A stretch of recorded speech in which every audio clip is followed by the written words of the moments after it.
बाबा गोस्वामी रामायण में बड़ा सुंदर भाव दर्शाया है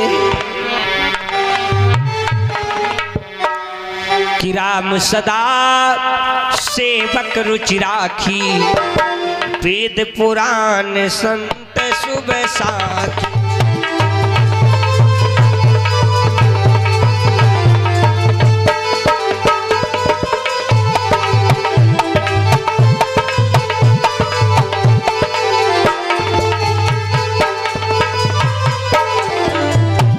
इस भूतल के ऊपर नाना प्रकार के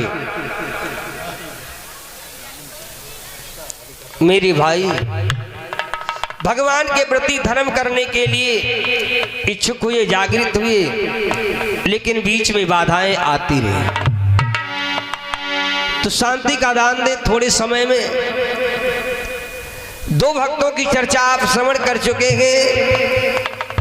जब हम धर्म के प्रति चलते हैं तो हमारे आप के ऊपर थोड़ा सा संकट पड़ जाता है तो हम भगवान का दोष देने लगते हैं। लेकिन मैंने दोपहर को बोला था किस प्रकार से भगवान योगीराज कन्हैया की बीच से मूर्ति फटी और मीरा उसमें समाई।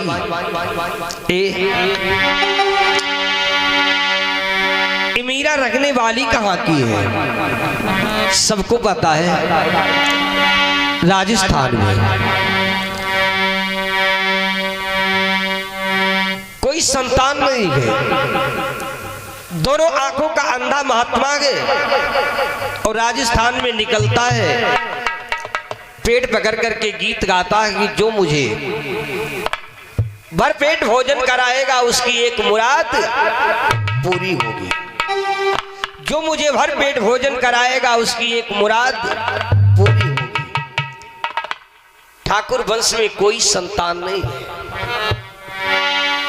ठाकुर वंश में कोई संतान नहीं है। और घर में चाहे जितना धन और दौलत हो, अगर एक संतान नहीं है तो घर सोना है। कवि का भाव है, कोयल बिन बगिया, कोयल बिना बगिया सोनी लागे, कोयल बिना बगिया सोनी लागे।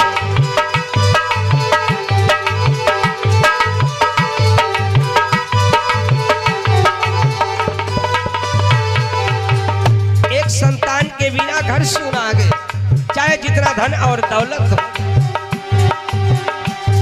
कोयल बिना बगिया सोनी लागे, कोयल बिना बगिया सोनी लागे।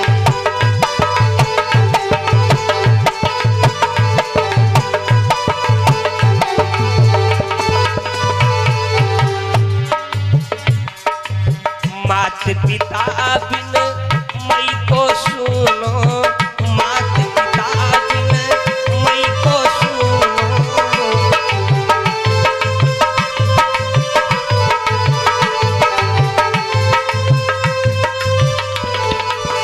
मात पिता बिन, मात पिता बिन मई को सुनो।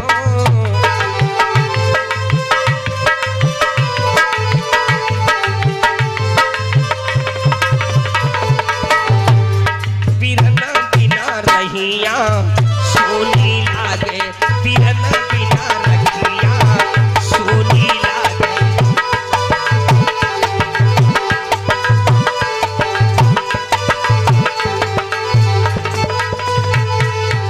सास ससुर बिन ससुर सुनो, सास ससुर बिन, सास ससुर बिन ससुर सुनो।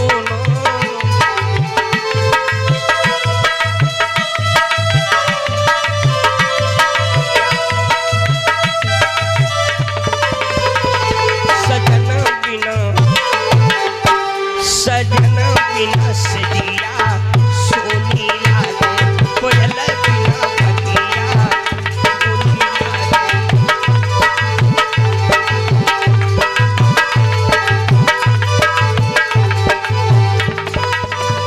और राम भजन बिन जिभिया सोनी, राम भजन बिन, राम भजन बिन जिभिया सोनी।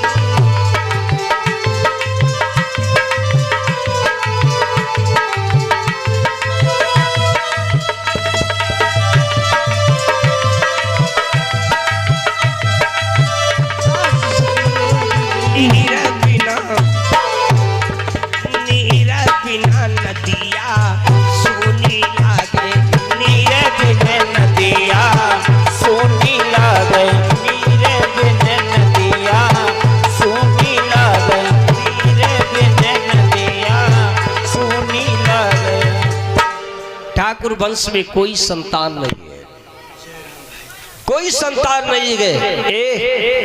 जिस समय अंधे महात्मा ने कहा कि जो मुझे भर पेट भोजन कराएगा उसकी एक मुराद पूरी होगी। ठाकुरानी छत पे खड़ी थी।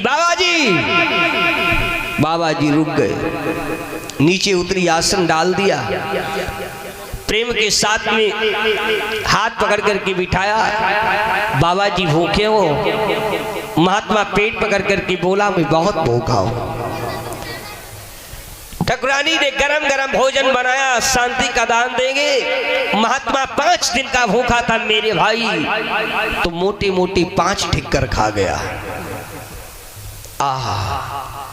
जब हम तुम्हारे लड़के को जब कोई मारता है तो तुम्हें दर्द होता है, ऐसे जब कोई मेरे भगवान का भक्त होता है, मेरे भगवान के भक्त को जब कोई सताता है तो मेरे भगवान को बुरा लगता है। अंधे महात्मा ने कहा इस ठाकुर वंश में ठाकुरानी ने हमें भरपेट भोजन कराया है, तो इनकी एक मुराद पूरी कर दो, इनकी एक मुराद पूरी कर दो। आज भगवान ने सुना। क्यों? भगवान अपने भक्त की कभी लाज नहीं जाने देते। प्रबल प्रेम के पाले पढ़कर, कि प्रबल प्रेम के पाले पढ़कर प्रभु को नियम में बदलते थे।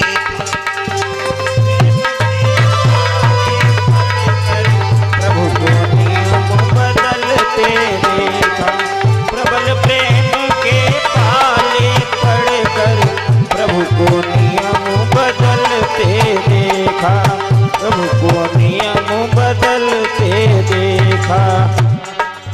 प्रबल प्रेम के पाले पढ़कर प्रभु को नियम बदलते देखा।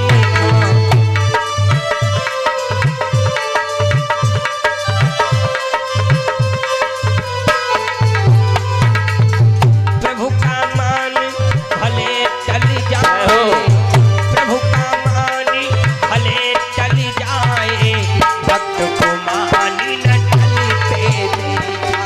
प्रभु का मान भले चल जाए, भक्त का मान न चलते देखा। प्रभु का मान भले चल जाए, भक्त का मान न चलते देखा। भगवान कभी अपने भक्त की लाज नहीं जाने देते। राम सदा सेवक रुच राखी। धीरे धीरे समय आगे को बढ़ा, धीरे धीरे समय आगे को बढ़ा। क्या हुआ? आज ठाकुर वंश में कोई संतान नहीं थी, लेकिन जैसे 10वां मास लगा गए तो ठाकुर वंश में बेटा तो नहीं पैदा हुआ, लेकिन एक बिटिया का जन्म हुआ। जब एक बिटिया का जन्म हुआ, इसी बिटिया का नाम मीरा रखा गया। इसी बिटिया का नाम मीरा रखा गया। मीरा धीरे धीरे धीरे धीरे बड़ी होने लगी। मीरा की उम्र हो गई 7 वर्ष की। जब मीरा 7 वर्ष की हो गई तो एक दिन राजस्थान से एक घोड़े के ऊपर सवार होकर के एक राजकुमार निकलता है। मीरा अपने माँ ठाकुरानी की धोती पकड़ करके देहरी पे बैठी है। माँ, एक घोड़े पे सवार होके जा रहा है, ये कौन है? बेटी मीरा, ये राजकुमार है, ये राजकुमार है और ये दूल्हा बना जा रहा है। ससुराल को जाएगा, इसका विवाह होगा और विवाह होकर के दुल्हन को ला करके अपने घर में लाएगा। मीरा की माँ ने कहा, मीरा एक दिन तू भी बड़ी हो जाएगी, एक दिन तू भी सयानी हो जाएगी, एक दिन तेरे भी बारात आएगी और तुझको भी दूल्हा तेरा दुल्हन बना के ले जाएगा। मीरा ने कहा, माँ मेरी भी बारात होगी? हाँ हाँ बेटी। मेरा भी दूल्हा आएगा? हाँ हाँ बेटी। माँ मैं भी दुल्हन बनूंगी? हाँ हाँ बेटी। बड़ा गौर से समझना, मीरा ने अपने माँ ठाकुरानी से कहा, माँ अगर मेरी बारात होगी, मेरा दूल्हा आएगा, मैं दुल्हन बनूंगी, तो हमें ये बता दो कि मेरे दूल्हे का नाम क्या होगा? 7 वर्ष की बिटिया, 7 वर्ष की बिटिया अगर अपनी अम्मा से पूछे कि अम्मा हमें ये बताओ कि मेरा जब विवाह होगा तो हमारे दुल्हा का नाम क्या होगा, तो माँ के पैरों के नीचे से पृथ्वी फिसल जाएगी। मीरा 7 वर्ष की है और अपने माँ से पूछा है, माँ मेरी बारात होगी, मैं दुल्हन बनूंगी, तो फिर मेरे दूल्हे का क्या नाम होगा? मीरा की माँ ठाकुरानी ने ऐसे बोल दिया, मीरा तेरे दूल्हे का नाम कृष्ण कन्हैया होगा। क्या? तेरे दूल्हे का नाम कृष्ण कन्हैया होगा। मीरा उसी दिन से कृष्ण की दीवानी बन गई। उठते बैठते जागते कृष्ण के गीत गाने लगी, गीत गाने लगी। धीरे धीरे समय आगे को बढ़ा और उसी राजस्थान में एक महात्मा आ गया योगीराज कन्हैया की मूर्ति को लेकर के, और राजस्थान में गीत गा रहा है, ब्रजभूमि में हुआ है अवतार कन्हैया का, ब्रजभूमि में हुआ है अवतार कन्हैया का। ये आवाज मीरा के कान में पहुंची तो मीरा चौंक पड़ी। अरे चारों तरफ देखने लगी, मेरे दूल्हे का नाम कोई ले रहा है। माँ के पास में गई, ठाकुरानी के पास में गई, माँ माँ माँ क्या है? धीरे से सर नीचा करके बोली, माँ कोई मेरे दूल्हे का नाम ले रहा है, कोई मेरे दूल्हे का नाम ले रहा है। जैसे वो बाहर अपनी माँ को लेकर के गई, देखा एक महात्मा है, महात्मा के पास में योगीराज भगवान कन्हैया की मूर्ति है। मीरा ने जो मूर्ति को देखा, आहा तो रोने लगी, रोने लगी। परिवार वालों ने समझाया, ठाकुर ठाकुरानी ने समझाया, लेकिन मीरा की समझ में नहीं आया, मीरा की समझ में नहीं आया। सब सो गए, लेकिन मीरा को नींद नहीं आई। क्यों? गोस्वामी जी मानस में लिखते, सोता कौन नहीं है? यही जग जा गई जामिनी जोगी,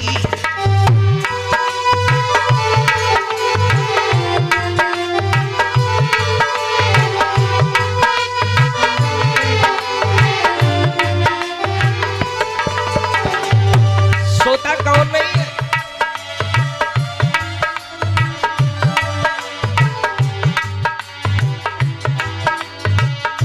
यही जाग जा गई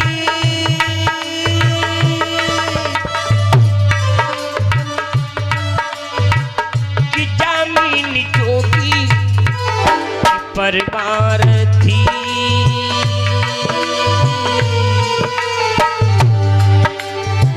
कि परमार थी प्रपंच भी हो।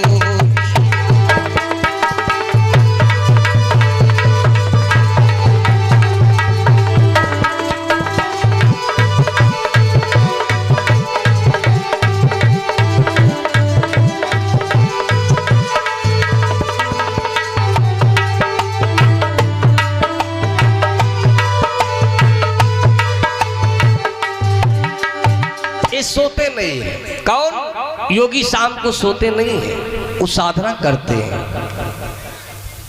भाई यही जग जा गई जामिन जोगी, और परपंची भी नहीं सोता है। वियोगी को सब लोग जानते हो, वियोगी भी नहीं सोता है। सब सो गए, लेकिन ठाकुरानी को नींद नहीं आई। एक बात बता दे, भगवान की कथा में, मेरी भगवान की कथा चाहे जैसी हो, मेरे परमात्मा की कथा चाहे जैसी हो, कथा तो भगवान की है, कथा तो मेरे गोविंद की है, कथा तो मेरे ठाकुर की है। एक बार कार्यक्रम चल रहा था, सगे दो भैया और आपस में उनकी नाई बने, आपस में नहीं बने। तो जब आपस में नहीं बने तो वो कथा में विघ्न डाल रहे गए। भगवान की कथा, जिसने भगवान की कथा का मेरे भाई अनादर कर दिया, वो सबसे पहले समझ लो मेरे भगवान का अनादर कर दिया। जिसको मेरे भगवान के कथा पे विश्वास नहीं है तो उसको मेरे गोविंद मेरे भगवान पे क्या विश्वास हो। अब वो मेरे भाई कथा चल रही है, थोड़ी सी भैया की जगह थी, जब तक कथा चले तब तक वो अपन छत पे चढ़ जाए, मोबाइल पे हलो हलो हलो, बड़ा डिस्टर्ब हो। परीक्षित जी बोले भैया ऐसा है तुम अपनी करो, वो अपनी करे। बात चलती रही, गौर करना। कथा का मेरे भाई जैसे तीसरा दिन हुआ, भगवान ने सुन लिया। एक दिन मेरे भाई छत पे फोन करते रहे, फोन करते करते मस्त हो गए और मस्ती में उनको यही नहीं पता लगा कि हम पैर अपना कहाँ रख रहे हैं। एक गीत बनाया था मैंने, सुन लो। उसी दिन भगवान की कथा का अनादर, सती जी की कथा हो चुकी, सुना होगा। जिसको भगवान की कथा पे सती को विश्वास नहीं रहा तो क्या दशा हुई, सुना दे। उस दिन 4 पंक्तियां मैंने बनाई थी। एक दिन भैया के मोबाइल पर फोन वावा नेटवर्क कम दे की छती पे निकली गए। एक दिन भैया के मोबाइल पर फोन आवा नेटवर्क कम दे की छती पे निकली गए और दौड़ी दौड़ी घूमी घूमी फोन पर बात करे, कुछ देर बाद वही बातन में पड़ी गए। दौड़ी दौड़ी घूमी घूमी फोन पर वही बात करे, कुछ देर बाद वही बातन में पड़ी गए और भूल गए छती पर की है जमीन पर चलती चलती पूरी छती पार करी गए। भूल गए छती पर की है जमीन पर चलती चलती पूरी छती पार करी गए और छती पार होती दावा पैरू गवा खाली कहिया भूई माँ गिरे तो दोनों जबड़ा। क्या है? भगवान की कथा का अपमान जो करता है भगवान उसे क्षमा नहीं करते हैं।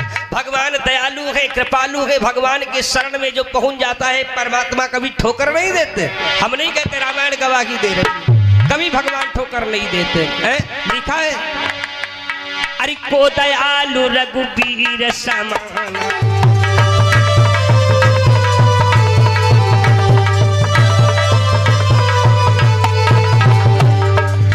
को दयालु रघुबीर समान, शरण आगति न तजति भगवान।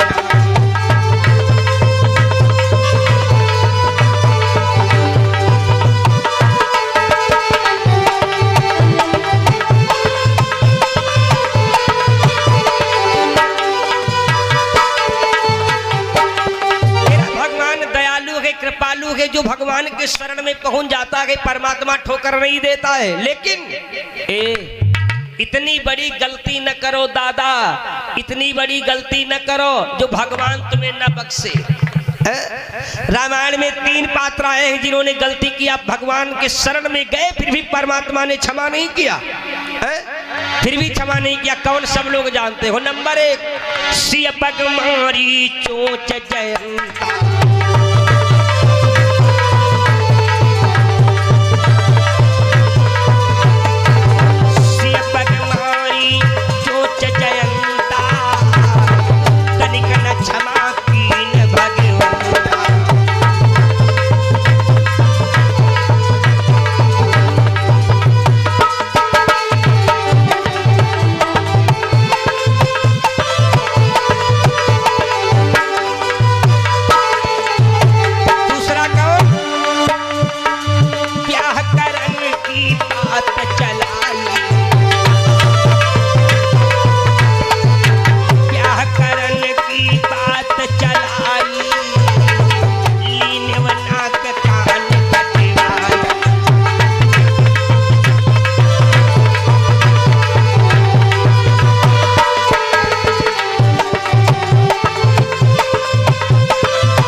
है, 3 को परमात्मा ने मेरे भाई रामायण में क्षमा नहीं किया, जबकि स्वयं लिखते हैं कवि भगवान के शरण में जो जाता को दयालु रघुवीर समाना शरणागत न तजत भगवान।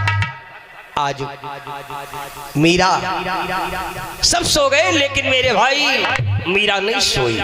3 लोग नहीं सोते गए, योगी, परपंची, वियोगी। भगवान ने मेरी जब देखा मीरा इतना दुखी है, बात वही आज मेरे भगवान को दुख हुआ।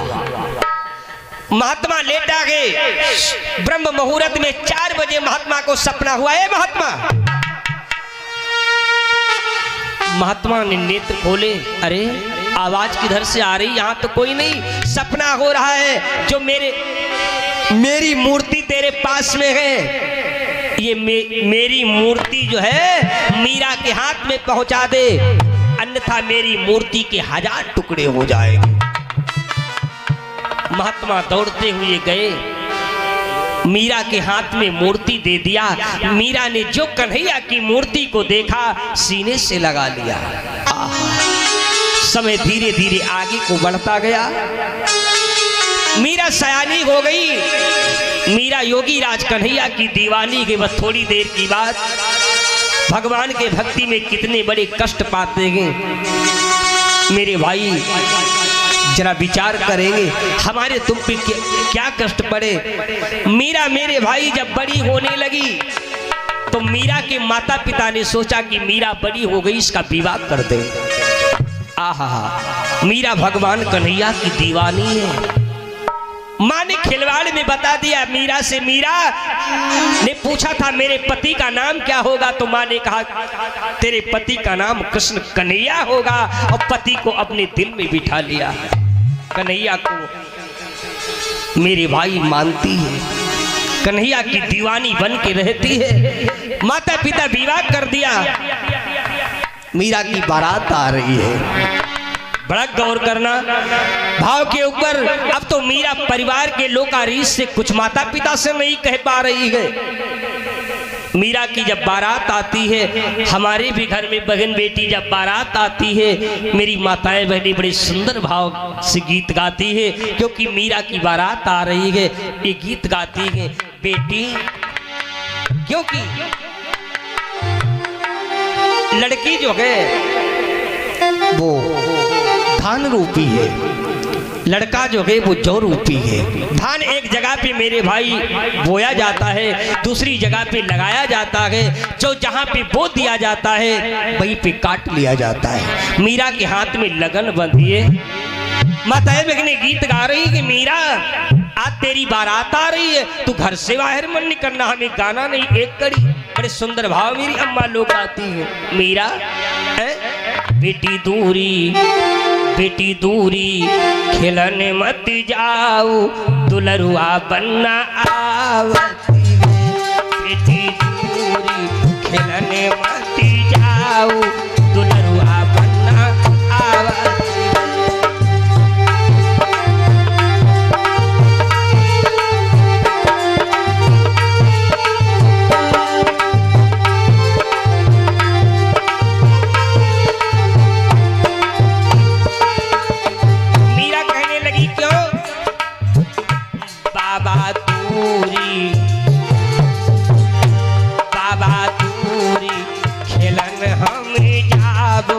दुलरुआ बनना का जाने, बाबा दूरी खिलने हमें जाबो, दुलरुआ बनना का जाने।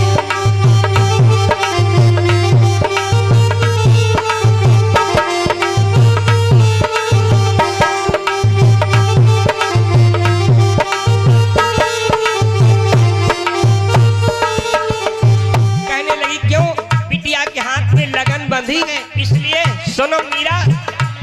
पोती हाथ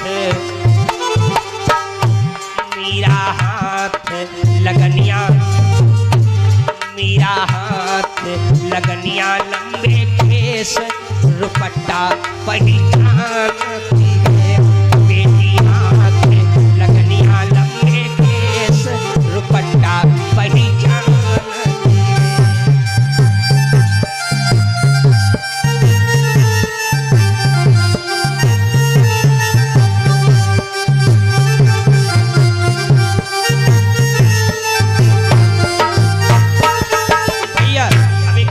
है। आज माताएं बहनें बड़े सुंदर गीत गाती हैं। घर में मेरी बहन बेटी को लाखों रुपए का मेरे भाई लाइट टेंट लगवा देते हैं। न जाने कितना रुपया पनीर घोड़े पे मेरे भाई ऐसे लौटा देते हैं। हाय हाय, जिस समय बेटी का पाणिग्रहण संस्कार होता है तो हर एक भैया के आंख में आंसू आ जाते हैं। हर एक भैया की आंख में आंसू आ जाते हैं। बेटी है कौन? बेटी शक्ति होती है। जब तक घर में बेटी का विवाह नहीं होता है तब तक पिता भुजा पकड़ पकड़ करके बिठालता है। न जाने कितना पैसा खर्च हो रहा, दर्द नहीं आ रही है। लेकिन जिस समय बेटी घर से शक्ति चली जाती है तो पिता से पूछो ये सामान कहाँ रखी है, तो बिटिया का पिता कहता है अब यार मूड टेंशन में बात न करो, क्यों? घर से शक्ति चली गई। हाय हाय, जिस समय पाणिग्रहण संस्कार होता है एक कड़ी है, मेरी अम्मा लोग गीत गाती है, भाव मिलेगा, ये गाती है। अगर इनसे पूछो भाव को नहीं जानती, बड़े सुंदर गीत गाती हैं। हर एक भैया के आंख में आंसू आ जाता है जिस समय बिटिया के पीले हाथ होते, बड़े सुंदर भाव है। एका के रहिया में जऊ बोयो बाबूल, एका के रहिया में धान हो, एका के रहिया में जऊ बोयो बाबूल, एका के रहिया में धान।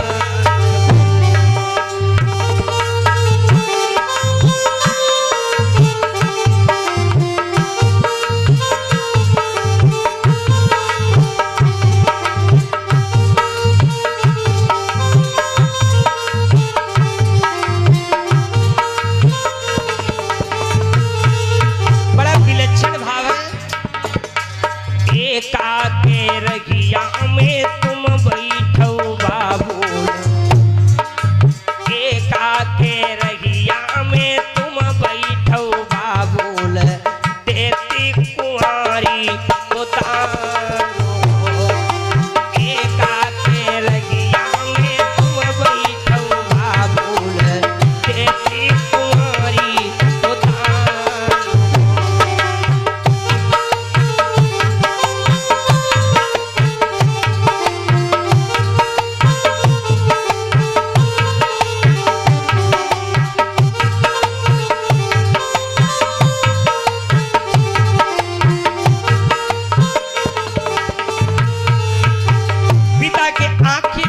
हो गई, पिता के आंखों से आंसू चलते हैं। एक और ये गीत गाती हैं, इसका भाव आप लोग लगाएंगे, ये तो अर्थ नहीं लगा पाएंगे।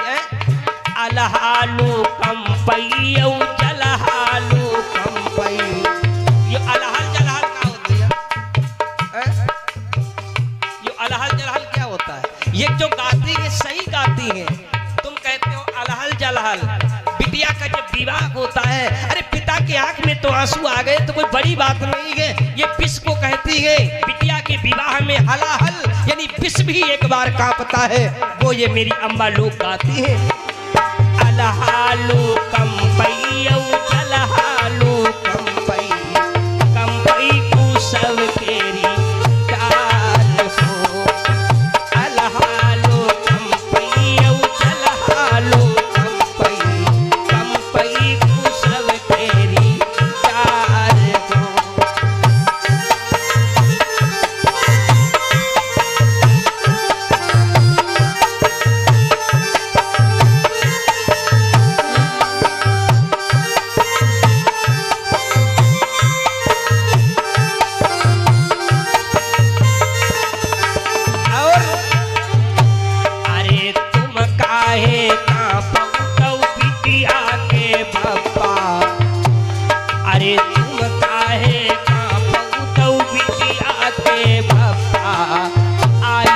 धर्म केरी बात हो, तुम काहे कांपौ बिटिया के बापा, आई धर्म केरी बात हो।